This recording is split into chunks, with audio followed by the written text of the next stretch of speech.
स्वामी समर्थ सोबतीला माझे स्वामी या यूट्यूब चॅनेलवरती सर्व भावी भक्तांचे अगदी मनापासून हार्दिक स्वागत। आपण हा जो 100 कथांचा गोड असा प्रवास चालू केला आहे त्यामधील आजची कथा आहे 9व्या क्रमांकाची। तर चला मग आजच्या कथेस आपण प्रारंभ करू। ही कथा आहे महाराष्ट्रामधील एका छोट्याशा गावातील एका छोट्याशा पण मातीच्या घरात राहणाऱ्या कर्जामध्ये बुडालेल्या एका कुटुंबाची। ज्या कुटुंबात होते दिलीप। ते पैशाने गरीब होते पण मनाने खूप श्रीमंत होते। आई आजारी होती, वडील गेलेले, खिशात पैसे नव्हते पण मनात एकच नाव होतं, ते म्हणजे श्री स्वामी समर्थ। दिलीप हे सकाळी लवकर उठायचे, चहा न पिता, पोटात अन्न न टाकता ते मजुरीला जायचे। दिवसभर उन्हामध्ये काम, हातामध्ये फक्त 150 रुपये आणि मनात मात्र खूप सारी चिंता। त्यांची आई खूप आजारी होती। एके रात्री त्या खोकतच त्याला म्हणाल्या, बाळा औषध संपलं आहे। त्यांच्या डोळ्यात पाणी होतं पण मुखावर एक हास्य होतं। ते हसत हसतच आपल्या आईला म्हणाले, आई काळजी नको करूस, आपल्यासोबत स्वामी आहेत। असेच दिवस जात होते पण त्यांच्या परिस्थितीत मात्र जराही बदल होत नव्हता। हे सर्व दिलीपला आता असह्य झालं होतं। दिलीपने काही क्षणातच एक निर्णय घेतला होता। तो निर्णय म्हणजे त्यांच्या आयुष्यात त्यांनी पहिल्यांदाच त्या रात्री गावाबाहेरील वडाच्या झाडाखाली एक स्वामींची सुंदर अशी मूर्ती होती। त्या मूर्तीजवळ ते गेले आणि खूप रडले। रडता रडता ते हे म्हणत होते, स्वामी माझ्याजवळ काहीच नाही आहे हो, पण माझ्याजवळ खरी श्रद्धा आहे। स्वामी तुम्ही फक्त एकदा माझ्याकडे बघा हो, तुम्ही मला रिकाम्या हाताने पाठवू नका स्वामी। ते नेहमी असे म्हणायचे आणि ते नेहमी तिथे जायचे। दिलीप हे न चुकता त्या वडाखालील स्वामींच्या मूर्तीजवळ जाऊन आपले मनोगत व्यक्त करायचे।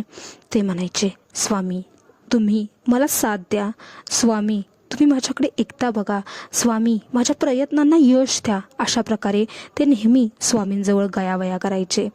असेच दिवस जाऊ लागले, आठवडे गेले, महिने गेले, 1 वर्ष पूर्ण झाले आणि दिलीप यांना नोकरी लागली।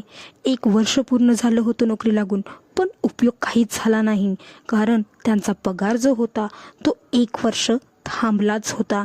त्यांचा पगारच झाला नव्हता। त्यांना काम करता करता 2 ते 3 वर्ष होऊन गेली होती पण प्रगतीचा काही प्रकाशच दिसत नव्हता। मग त्यांनी असं ठरवलं की आपण स्वतःचा व्यवसाय करायचा आणि त्यांनी त्यांचा व्यवसाय चालू केला। पण त्यांचं इथेही दुर्दैवच, त्यातही त्यांना खूप असा तोटा झाला। नोकरी होती पण पैसे नव्हते, व्यवसाय केला पण तोटा आला। असेच वर्ष जाऊ लागले आणि 5व्या वर्षी मात्र त्यांच्या आईची तब्येत अचानकच बिघडली। त्यांचा खर्च अतिशय वाढला होता पण खात्यामध्ये पुरेसे पैसे मात्र नव्हते। आता पुढे काय करायचं हा प्रश्न त्यांच्या मनात येत होता। पैशांची त्यांना खूप गरज होती म्हणून त्यांनी थोडेफार पैसे त्यांच्या मित्रपरिवाराकडून उधार घेण्याचे ठरवले। त्यांना कधीही पैशाची गरज लागली तर ते त्यांच्या मित्राकडूनच घेत होते। 7 वर्ष बघता बघता कधी निघून गेली हे समजलं देखील नाही। सतत हा पैसे मागत राहतो, याच्यामुळे त्यांचे जे मित्र होते त्यांनी दिलीप यांच्याशी सर्व नातेसंबंध तोडले। दिलीप यांच्याजवळ नोकरी नव्हते, ते व्यवसाय करत होते पण त्यात त्यांना तोटा आला होता। सर्व मित्रमैत्रिणी जे होते त्यांनी दिलीप यांच्याशी नातेसंबंध तोडले होते। ते पूर्णपणे एकटे झाले होते। त्यांच्या सोबतीला फक्त आणि फक्त श्री स्वामी समर्थ महाराज हेच होते। वर्ष जात होते तसं सर्व काही बदलत होतं पण एक गोष्ट मात्र जी होती ती कधीच बदलली नव्हती किंवा बदलणारही नव्हती, ती म्हणजे दिलीप यांची स्वामीप्रती असलेली श्रद्धा। अर्थातच रोज सकाळी रोज संध्याकाळी स्वामींची आरती, स्वामींचं नामस्मरण, स्वामींचा जप हे मात्र काही बदललं नव्हतं। त्याचबरोबर ज्या वेळेस वेळ मिळेल त्यावेळेस स्वामींचं दर्शन घेणं। असं वाटत होतं की आता त्यांची परिस्थिती सुधारेल पण स्वामींच्या मनात मात्र काहीतरी वेगळंच चालू होतं। दिलीप यांची कठोर परीक्षा स्वामी घेत होते आणि ते वर्ष होतं 9वं वर्ष। त्याच वर्षी असं काही घडणार होतं ज्यामुळे दिलीप यांचं पूर्ण आयुष्य हे बिघडणारच होतं आणि ते म्हणजे त्यांच्यावर त्यांचं राहणारं हक्काचं असं घर जे होतं ते विकण्याची वेळ आली होती, कारण त्यांची आई अचानक आजारी पडली होती. सतत कर्ज मागून त्यांच्यावर कर्जाचा डोंगर झाला होता. मित्रपरिवारांनी तर आधीच हात वरती केले होते. त्यांच्यासोबत त्यांचे नातेवाईक सुद्धा नव्हते. स्वतःचं हक्काचं असं कोणीही त्यांच्याजवळ उरलं नव्हतं. शिवाय फक्त श्री स्वामी समर्थ हेच त्यांच्यासोबत होते. पण आता मात्र दिलीप हे थकले होते. त्यांना सुद्धा हे कळून चुकलं होतं. स्वामींचा हात आपल्या डोक्यावरून निघाला आहे. आपल्या सोबतीला आता स्वामी नाही आहेत. आसरा नाहीसा झाला होता. अशा परिस्थितीत ते त्यांच्या आईला घेऊन गावाबाहेरील वेशीजवळ असणाऱ्या स्वामी समर्थांच्या मूर्तीजवळ गेले आणि तिथेच रात्र घालवण्याचा त्यांनी निर्णय घेतला. त्यांच्या आईचे डोळे मात्र पाणावलेले होते. त्यांनी कसंबसं आईच्या अश्रूंना आवर घातली आणि त्यांना झोपवलं. पण दिलीप यांना मात्र काही झोप येत नव्हती. ते सतत स्वामींच्या मूर्तीजवळ बघून हेच म्हणत होते, स्वामी, इतके वर्ष मी तुमची सेवा केली, माझं काय चुकलं एवढं फक्त मला सांगा. आता मात्र जगण्याची अशी काही इच्छा उरलीच नाही. मला असं वाटतं माझा जन्म हा फक्त अपयशी होण्यासाठी झाला आहे स्वामी. प्रत्येक गोष्टीत मी अपयशी ठरलो आहे आणि आत्ता मात्र माझ्या श्रद्धेत सुद्धा मी अपयशी ठरलो आहे. हे सर्व बोलता बोलता तो कधी झोपी गेला हे त्याला सुद्धा समजलं नाही. दिलीप यांना झोप लागली होती. झोपेमध्ये अचानकच एक पांढरी कृती त्यांच्या डोळ्यासमोर येऊन उभी राहिली आणि त्या पांढऱ्या आकृतीने त्यांना सांगितले, मी तुझी कठोर अशी परीक्षा घेतली, पण त्या परीक्षेत तू पास झाला आहेस. आता उद्या एक काम कर, एक अनोळखी व्यक्ती येईल तुझ्याजवळ, त्या व्यक्तीला तू मदत कर. एवढे म्हणताच दिलीप यांना अचानक जाग आली आणि ती आकृती होती ती तेथून नाहीशी झाली. नेहमीप्रमाणे दिलीप हा कामाला जात होता, पण जाता जाता त्याला एक व्यक्ती दिसला. तो सगळ्यांच्या जवळ गयावया करत होता मदतीसाठी, पण कोणीही त्या व्यक्तीला मदत करण्यासाठी तयार नव्हते.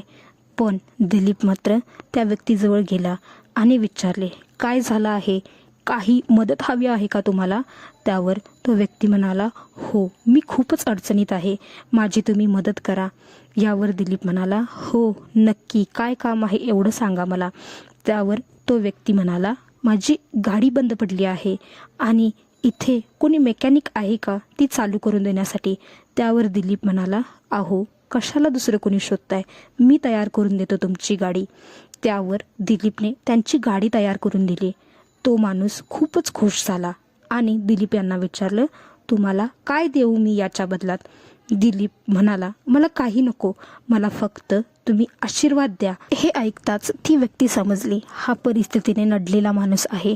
त्यावर त्या व्यक्तीने दिलीप यांचा नंबर घेतला आणि ते आपल्या कामासाठी निघून गेले. असेच दिवसामागून दिवस गेले आणि अचानक एके दिवशी दिलीप यांना पुण्याहून एका उद्योगपतीचा फोन आला. तो उद्योगपती होता आणि त्याने दिलीप यांना सांगितले, तुम्हाला जर कामाची गरज असेल तर तुम्ही आत्ताच पुण्याला निघून या. त्यावर दिलीप यांनी त्यांच्या आईचे आशीर्वाद घेऊन पुण्याला निघून गेले. तिथे गेल्यानंतर त्यांनी नोकरी केली. हळूहळू त्यांना पैसे सुद्धा मिळायला चालू झाले. बघता बघता 5 वर्ष कधी निघून गेली हे समजलं देखील नाही. दिलीप हे आता त्या कंपनीमध्ये भागीदार झाले होते. आधी दिवसाला 150 रुपये मजुरीवर काम करणारा व्यक्ती आज एका मोठ्या कंपनीमध्ये इतक्या मोठ्या पदावर काम करत होता. हे खरंच खूपच अभिमानाची गोष्ट होती त्यांच्या आईसाठी. जो व्यक्ती मातीच्या घरामध्ये राहत होता त्याने स्वतःचं असं मोठं घर बांधलं होतं. जो व्यक्ती पायी फिरत होता त्याने गाडी घेतली होती. सतत दुसऱ्यांच्या जवळ उधार मागणारा व्यक्ती आता पैशामध्ये होता. हे सर्व काही स्वामींनीच दिलं आहे. हे सर्व काही स्वामींच्याच आशीर्वादामुळे शक्य झालं आहे असं नेहमी दिलीप म्हणायचे. त्यांनी गावाजवळील वेशीजवळ स्वामी समर्थ महाराजांचे खूप असे भव्य मोठे मंदिर बांधले होते आणि त्यांनी गावामध्ये एक मोठा दवाखाना सुद्धा चालू केला होता. कारण त्यांची आई आजारी असताना त्यांना त्यांच्या उपचारासाठी गावाबाहेर जावं लागत होते. खूपच श्रीमंत झाले होते म्हणून त्यांनी स्वामींची साथ सोडली नाही. त्यांनी गरिबांना मदत करणे हे चालूच ठेवले होते. कारण ते स्वतः गरिबीतून पुढे आले होते, म्हणून त्यांना गरिबांची आणि गरिबीची दोघांची सुद्धा जाणीव होते. त्यांच्या आईच्या डोळ्यात मात्र पाणी होतं. ते दिलीप यांच्याकडे बघून म्हणाल्या, बाळा, तू पैशाने नाहीस तर तू श्रद्धेने श्रीमंत झाला आहेस. ज्या वेळेस दिलीप यांच्या परीक्षेचा काळ चालू होता त्यावेळेस त्यांनी न चुकता दररोज 11 माळ स्वामी समर्थ नामांचा जप केला होता. त्याचबरोबर दर गुरुवारी ते उपवास करायचे. फक्त आणि फक्त एक वेळेचंच साधं जेवण. त्याचबरोबर ते सतत स्वामी नामाचा जप जपत असायचे. काम करताना असो किंवा रिकाम्या वेळेस घरामध्ये सतत स्वामींची आरती चालू असायची. हे त्यांनी उपाय केले होते. स्वामींना पूर्णपणे ते एक शरण आले होते. आजची ही कथा आपल्याला खूप काही सांगून जाते. स्वामी आपली परीक्षा घेत असतात. त्या परीक्षेत आपण पास होणं खूप गरजेचं असतं. मध्येच स्वामी आपल्याकडे लक्ष देत नाहीत.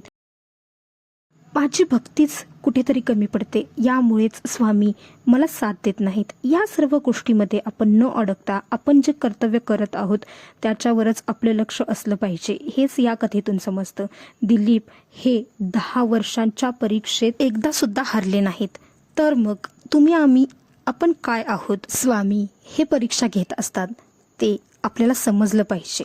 हेच या कथेतून आज आपल्याला समजलं आहे. आजची कथा आवडली असल्यास कमेंटमध्ये नक्की सांगा. कमेंटमध्ये श्री स्वामी समर्थ नामाचा जय जयकार करण्यास विसरू नका. माझ्या व्हिडिओला लाईक करा, जास्तीत जास्त शेअर करा. धन्यवाद.